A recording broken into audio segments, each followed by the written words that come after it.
नमस्कार दोस्तों, स्वागत है आपका माँ बेटी किचन में। और कभी कभी क्या होता है कि हमें कुछ समझ में नहीं आता है कि हम नाश्ते में क्या बनाएं जो जल्दी भी बन जाए और सभी को बेहद पसंद भी आए।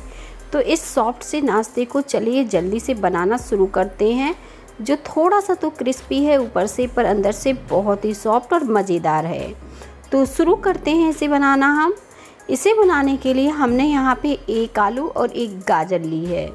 अगर आपके पास गाजर नहीं है तो आप इसमें सिर्फ आलू का भी इस्तेमाल कर सकते हैं, पर मैंने यहाँ पे दोनों चीज़ें इसमें डाली हैं। गाजर की जगह मूली का भी इस्तेमाल कर सकते हैं, कोई दिक्कत नहीं है। तो अब दोनों चीज़ों को हमने अच्छे से छील लिया है और जैसे सब्जी के पीसेस काटते हैं ठीक उसी तरह से आलू और गाजर के पीसेस में कट कर लेंगे।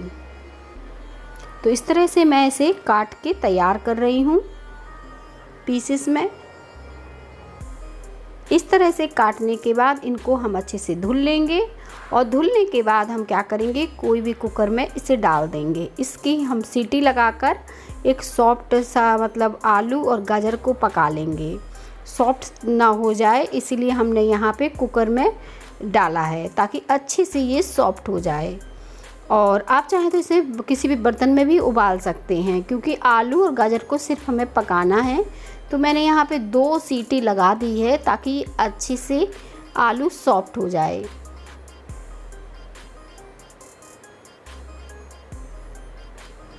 दो सीटी आने के बाद हम इसे कुकर का ढक्कन खोल देंगे और इसे एक कढ़ाई में निकाल लेंगे। इसे आलू और गाजर को देखें मैंने कढ़ाई में निकाल लिया है। अब हम क्या करेंगे, आप चाहें तो मैशर की सहायता से इसे मैश कर सकते हैं या फिर इस तरह से चम्मच से भी मैश किया जा सकता है। बढ़िया तरीके से मैश कर लेंगे ताकि आलू गाजर अच्छे से मैश हो जाए। तभी हम इसमें बाकी की चीज़ें डालेंगे, क्योंकि जो नाश्ता हम बनाने वाले हैं वो बहुत ही बढ़िया सॉफ्ट सा और मुलायम सा मज़ेदार सा बने, इसलिए हमने इसे अच्छे से मैश कर लिया है। आलू गाजर अच्छे से सॉफ्ट हो गया है और अच्छे से मैश भी हो गया है, देखने में आपको लग रहा होगा। और अब हम क्या करेंगे, इसमें थोड़े से मसाले ऐड करेंगे। तो मसाले में मैंने क्या लिया है, थोड़ा सा खड़ा धनिया लिया है और अदरक का टुकड़ा लिया है और हरी मिर्च ली है। हरी मिर्च आप अपने हिसाब से कम ज़्यादा ले सकते हैं। और इन सारी चीज़ों को कूट के दरदरा सा पेस्ट बना के तैयार कर लिया है। आप चाहे तो इसे मिक्सी में भी पीस सकते हैं। अब हम इसे इस कढ़ाई में डालकर अच्छे से मिला देंगे। देखें मसाला हमने मिला दिया है।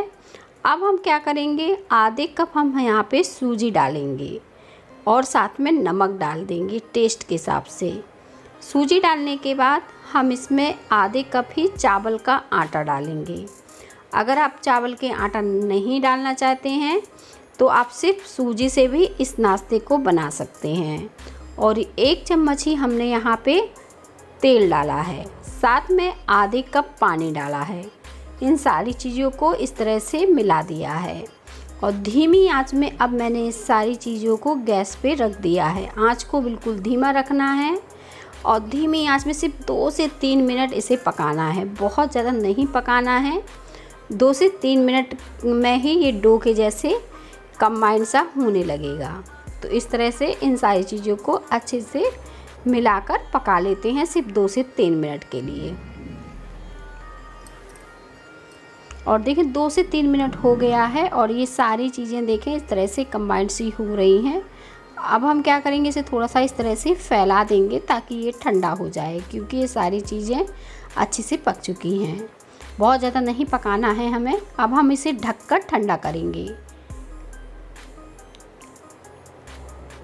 जब ठंडा हो जाएगा, इतना ठंडा करना है कि जितना हम हाथों से छू पाएँ, पूरी तरह से ठंडा नहीं करना है। और बस इसे निकाल लेना है एक बर्तन में। इसे निकालने के बाद अब हम क्या करेंगे कि इसको हाथों से अच्छे से मसल के एक डो की तरह तैयार करेंगे। लेकिन सबसे पहले हम इसमें थोड़ा सा फ्लेवर के लिए अजवाइन का फ्लेवर मैं यहाँ पे दे रही हूँ। इस नाश्ते में अजवाइन डाल दिया है, हरा धनिया डाल दिया है। आप चाहें तो जीरा भी डाल सकते हैं या फिर कुटा हुआ काला मिर्च भी डाल सकते हैं।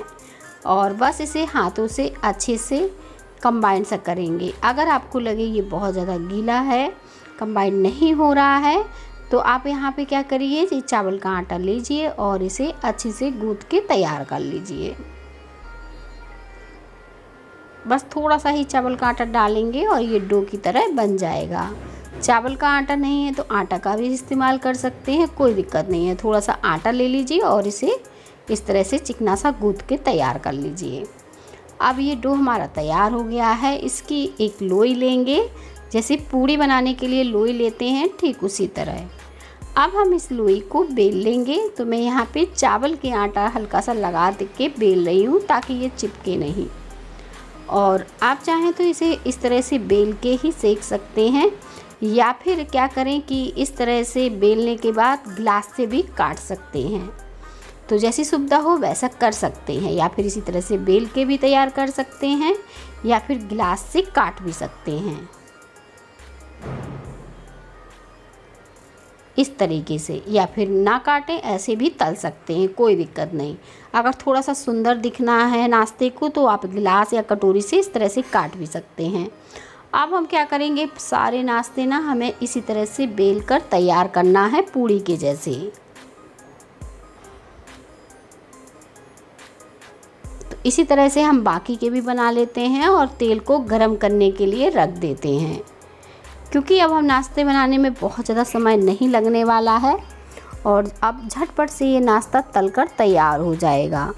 तो आप इसे सब्जी के साथ भी खा सकते हैं, हरी चटनी के साथ भी खा सकते हैं, दही के साथ। इतने मज़ेदार ये नाश्ता है, या फिर ऐसे ही अचार के साथ खा सकते हैं। बहुत ही मज़ेदार ये पूड़ियाँ हैं। तो बस हमें इन्हें हल्का सा कलर चेंज होने तक ही तलना है, इस तरह से पलटाते हुए। बहुत ही खस्ता सी बढ़िया सी ये पूड़ियाँ बनके तैयार हो गई हैं। तो अब हम बाकी की भी पूड़ियाँ इस तरह से तलकर निकालेंगे। चाहे तो एक एक डाल लीजिए, या दो दो या तीन तीन, कोई दिक्कत नहीं है, कुछ भी नहीं होने वाला इस नाश्ते को। अगर आज की रेसिपी आप सबको पसंद आ जाए तो रेसिपी को लाइक ज़रूर करिएगा और मुझे कमेंट में बताइएगा कि कैसी लगी आज की हमारी रेसिपी।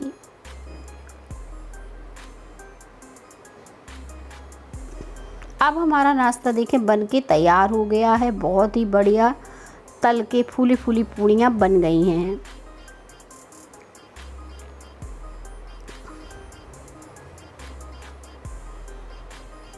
ये देखिए कितनी अच्छी ये पूड़ियाँ बनके तैयार हुई हैं। साथ में मैंने इसके थोड़ा सा लाल मिर्च भी डाल दिया है, थोड़ा सा तीखा कर दिया है। और बस मज़ा लीजिए आप इस सॉफ्ट से नाश्ते का। मिलते हैं हम अगली रेसिपी में।